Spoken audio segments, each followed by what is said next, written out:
ముందుగా నిన్న అంటే మే 31వ తేదీన తిరుమలలో స్వామివారిని మొత్తం 67,873 మంది భక్తులు దర్శించుకున్నారు. అందులో స్వామివారికి మొత్తం 33,532 మంది భక్తులు తలనీలాలను సమర్పించారు. నిన్నటి రోజున తిరుమలలో శ్రీవారి హుండీ యొక్క ఆదాయం అనేది 3,93,00,000 రూపాయలు. ఈరోజు కూడా ఎటువంటి దర్శనం టికెట్లు లేకుండా నేరుగా భక్తులను ఫ్రీ దర్శనానికి అనుమతిస్తున్నారండి.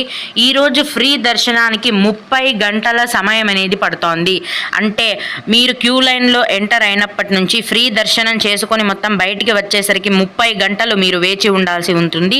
అలాగే సర్వదర్శనం టికెట్లను తీసుకొని దర్శనానికి వెళ్ళే భక్తులకు దర్శనానికి 6 గంటల సమయం అనేది పడుతోంది.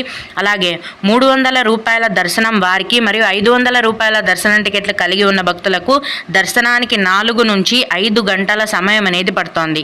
ఇక ఈ రోజు కూడా చిన్న